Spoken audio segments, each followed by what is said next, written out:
जरा सोचिए, बस एक बटन दबाते ही लाखों लेन देन प्रोसेस हो जाते हैं। या फिर किसी खतरनाक तूफान के रास्ते का पहले से पता चल जाता है, जिससे हजारों जानें बच सकती हैं। ये सब मॉडर्न कंप्यूटिंग की ही ताकत है। और आज हम इन्हीं रणनीतिक स्तंभों के बारे में बात करेंगे जो इन चमत्कारों को मुमकिन बनाते हैं और जो किसी भी बिजनेस को पूरी तरह से बदल सकते हैं। तो एक पल के लिए रुककर सोचिए, आपकी कंपनी में वो कौन सा एक टूल है जो असल में इनोवेशन को आगे बढ़ा रहा है, जो आपको कंपटीशन में सबसे आगे रखता है? इसका जवाब शायद आपको हैरान कर दे, क्योंकि सच तो यह है कि कोई एक सबसे पावरफुल टूल होता ही नहीं है। ये कुछ ऐसा है जैसे किसी बढ़ई के पास औजारों का पूरा सेट होता है। आप कील ठोकने के लिए आरी का इस्तेमाल तो नहीं करेंगे, है ना? ठीक उसी तरह सही कंप्यूटिंग टूल का चुनाव इस बात पर निर्भर करता है कि आप कौन सी बिजनेस प्रॉब्लम सुलझा रहे हैं। चाहे वो कामकाज में तेजी लाना हो, कोई नई स्ट्रैटेजी बनाना हो या फिर टीम की प्रोडक्टिविटी बढ़ानी हो। तो चलिए हमारे पहले स्तंभ से शुरू करते हैं, मेन फ्रेम कंप्यूटिंग। इसे अपने बिजनेस का सेंट्रल नर्वस सिस्टम समझिए, वो अनदेखी ताकत जो आपके सबसे जरूरी कामों को बिना रुके बिल्कुल स्मूथली चलाती है। ये जो आप देख रहे हैं, ये एक मेन फ्रेम कंप्यूटर है। बड़ी बड़ी कंपनियों के लिए डेटा प्रोसेसिंग का ये एक तरह से दिल होता है। भले ये हमारी डेस्क पर नहीं रखा होता, पर ये पर्दे के पीछे चुपचाप काम करता रहता है और हमारी मॉडर्न जिंदगी को मुमकिन बनाता है। इन्हें आप कंप्यूटिंग की दुनिया का हैवीवेट चैंपियन कह सकते हैं। इन्हें बनाया ही इसलिए गया है ताकि ये भारी भरकम ट्रांजैक्शंस को बिना थके और पूरी भरोसेमंद तरीके से हैंडल कर सकें। जैसे कि ग्लोबल एयरलाइन रिजर्वेशन सिस्टम हो या फिर करोड़ों लेन देन, ये वो काम हैं जिनके लिए मेन फ्रेम बने हैं। असल में जब भी आप एटीएम से पैसे निकालते हैं या अपनी इंश्योरेंस पॉलिसी क्लेम करते हैं, तो आप एक मेन फ्रेम को ही काम करते हुए देख रहे होते हैं। ये व्यापार की दुनिया के वो अदृश्य इंजन हैं जो हमारे फाइनेंशियल सिस्टम को स्थिर और सुरक्षित रखते हैं। सच कहूं तो इनके बिना दुनिया भर का व्यापार ठप पड़ जाएगा। लेकिन क्या हो अगर आपका लक्ष्य सिर्फ लाखों करोड़ों ट्रांजैक्शंस करना नहीं, बल्कि ऐसी मुश्किल समस्याओं को सुलझाना है जिनके बारे में पहले सोचा भी नहीं गया था? यहीं पर हमारा दूसरा स्तंभ यानी सुपर कंप्यूटर सामने आता है। देखिए, अगर मेन फ्रेम एक व्यस्त हाईवे पर ट्रैफिक संभालने वाले एक्सपर्ट हैं, तो सुपर कंप्यूटर्स उन रॉकेट साइंटिस्ट की तरह हैं जो सितारों तक पहुंचने के लिए नया रास्ता बना रहे हैं।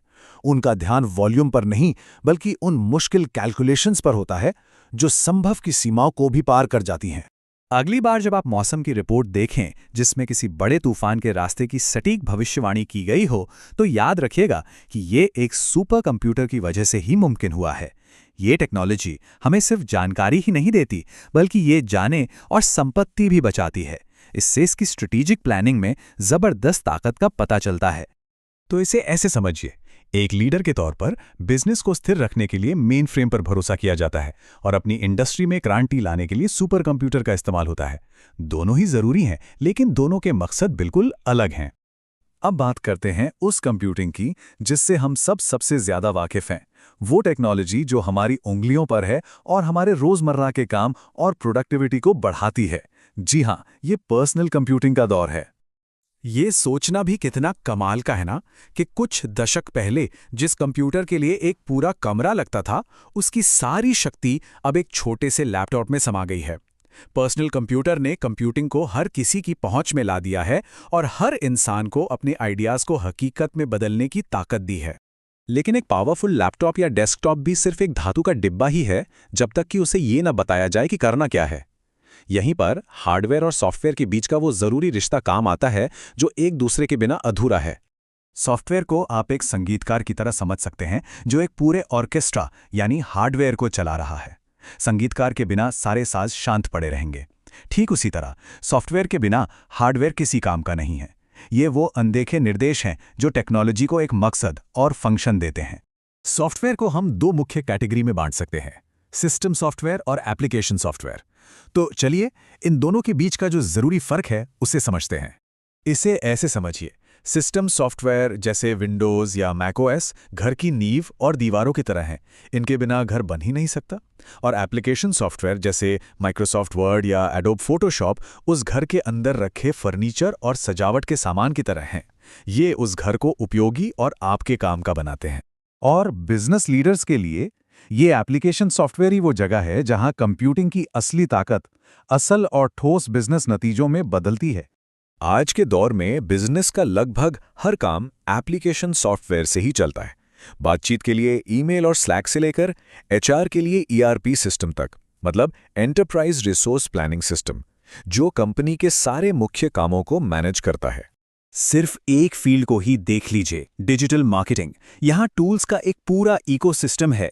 ईमेल कैंपेन से लेकर सोशल मीडिया मैनेजमेंट तक, ये सब कुछ पूरी तरह से एप्लीकेशन सॉफ्टवेयर पर ही बना है। और इसी वजह से आज बिजनेस अपने ग्राहकों तक उन तरीकों से पहुंच पा रहे हैं जो पहले कभी मुमकिन नहीं थे। तो यहाँ सबसे बड़ी सीख क्या है? एक सफल कंपनी अलग थलग होकर काम नहीं करती, वो एक पूरे कंप्यूटिंग इकोसिस्टम का फायदा उठाती है। उसे लेन देन के लिए मैनेफ्रेम जैसी मजबूत रीढ़ की हड्डी चाहिए, इनोवेशन के लिए सुपर कंप्यूटर जैसी दूर की सोच चाहिए, और रोजमर्रा के काम को पूरा करने के लिए पर्सनल कंप्यूटर और एप्लीकेशन सॉफ्टवेयर से लैस एक प्रोडक्टिव वर्कफोर्स चाहिए। और ये कहानी यहीं खत्म नहीं होती। हम कंप्यूटिंग के एक नए दौर की दहलीज पर खड़े हैं, जिसे आर्टिफिशियल इंटेलिजेंस जैसे स्पेशल एप्लीकेशंस लीड कर रहे हैं। ये टूल्स अब सिर्फ काम को ऑटोमेट नहीं कर रहे हैं, बल्कि ये डेटा से सीख रहे हैं, पैटर्न पहचान रहे हैं और फैसले ले रहे हैं। ये बिजनेस करने के तरीके को जड़ से बदल रहे हैं। और मैं इसी सवाल के साथ अपनी बात खत्म करना चाहूंगा। जब आप अपने बिजनेस के भविष्य के बारे में सोचें, तो इस पर जरूर गौर कीजिएगा कि आर्टिफिशियल इंटेलिजेंस और अगली पीढ़ी की कंप्यूटिंग, इन 3 बुनियादी स्तंभों ऑपरेशन, स्ट्रैटेजी और प्रोडक्टिविटी को कैसे एक नया आकार देगी। जो लीडर इस बदलाव को समझेंगे, वही भविष्य को लीड करेंगे।